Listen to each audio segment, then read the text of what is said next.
Emyaka abantu abakulu abali myaka 80 n'okudda waggulu ekintu kye basinga okwejjusa mu bulamu bye biseera bye bamala n'abantu abakyamu be baali balowooza nti babeetaaga naye mu bukulu bwabwe baazuula nti si baali beetaaga.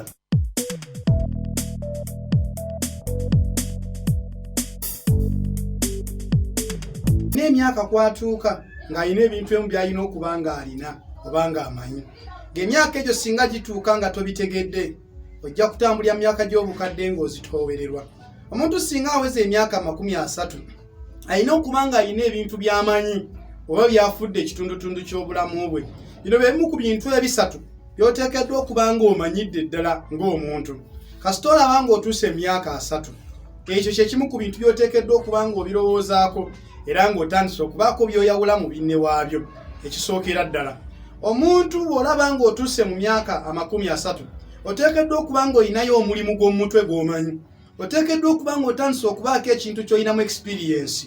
Abantu nga bakyali bavubuka baba bayiiya ebintu bingi nnyo nga babigezaako bugeza. Naye mu myaka 3 kiba kirowoozebwa nti omuntu ebintu bingi nnyo byagezezaako nga bigaana aba atandise okuweebwayo olukusa okulondamu ekimu oba bibiri kyasinga okutegeera obulungi. Ekintu ekyo akiwe nnyo obudde bwe ayongere okukikugukamu. Ntegeeza ki?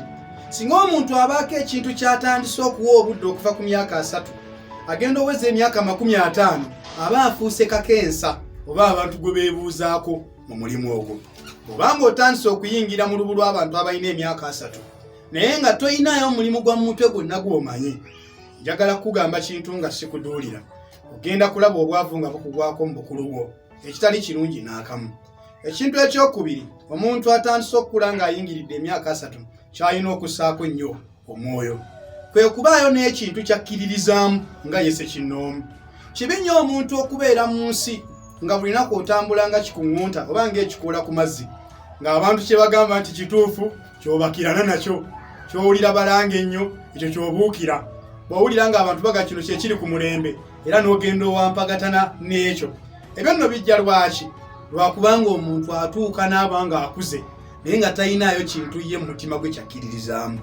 Omuntu bw'ojja ng'okula otandika okuba ng'ogezesa ebintu eby'enjawulo by'ozza oteeka mu nkola ng'olaba bikuyiwa. Ebimu n'otandika okubizza ebbali n'otandika okulondayo ekimu kyoga kino kati kyenzikiririzaamu.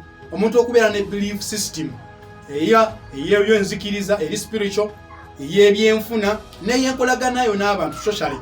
Omuntu otandika okuyiga noga abantu b'ekikula bwe bati abo sijja bafuulanga mikwano gyange. Abantu abakola ebintu bwe biti abo sigenda bafuulanga bamunda. Kubanga lwaki?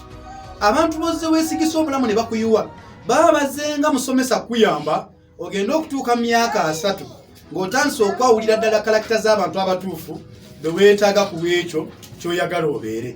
N'olw'ensonga eyo bw'obanga otandise otuuka mu myaka egyo kyekiseera otandika okubaako ekintu oba kimu ne bwe babiri oba bisatu ng'ebyo by'okkiririzaamu. Ngamba ngezo ze DNA ez'okusalawo ogwo era nga tosalawo kintu nga tekitambulira mu ttuluba eyo. Abantu batera okugamba nti balina obwesimbu oba beesimbu beba abaafuna belief system ku myaka gino ne bagamba nti ffe tusazeewo okubanga nzikiririza mu kintu bwe kiti era ne yeekuuma obutakiryamu lukwe. Ali bw'atyo abeera amanyi ky'ayagala era kizibu omupaaza olw'ekipya ky'otunzeewo. Si kirungi omuntu omukulu okubuukira ebintu ebipya nga tosoose bigezesa. Ekyo nno bw'oba onookituukako weetaaga ng'oyingira emyaka 3 okubaako ekintu ky'otondawo oga nti ekino kyensazeewo kwe naasimbanga obulamu bwange mu ngeri y'okukkiririzaamu. Ekisembayo tandika okuyigira ddala abantu b'olina okuwa ebiseera bye ebimala. Emyaka abantu abakulu abali myaka 80 n'okudda waggulu ekintu kye basinga okwejjusa mu bulamu bye biseera bye bamala n'abantu abakyamu be baali balowooza nti babeetaaga naye mu bukulu bwabwe baazuula nti si baali beetaaga.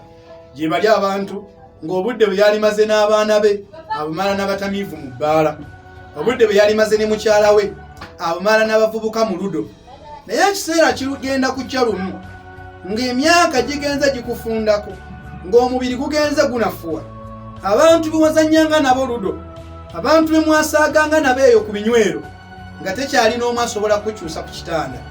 Naye ng'ate abantu abali kumpi naawe beebo batabaniwo ne bewalabo bootaawanga biseera kwogera nabo waliwo we bakwagalira ng'oyogere nabo, waliwo we bakubuuzanga ebibuuzo nga baagala obaddemu, naye ebiseera ebyo wabanga bize ng'olina mikwano gye bimala nabo ebiseera.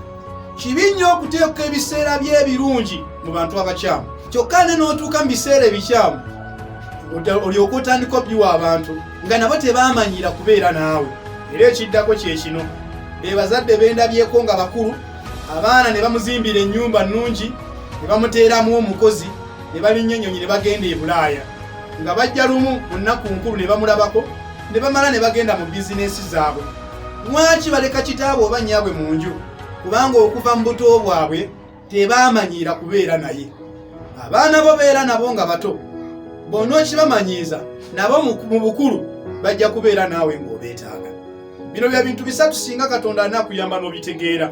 Omwaka guno 2021 gwe tuyingiddemu, ogenda kulaba ng'ebintu bingi bikwanguyidde ebadde bizitowa.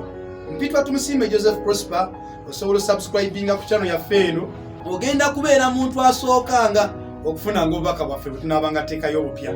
Kyokka ate era osobola obusheyalinga n'obuweereza omuntu gw'olaba nga bugenda mu mugasa. Zuula obusobozi bwo, ogasa omulembe gwo.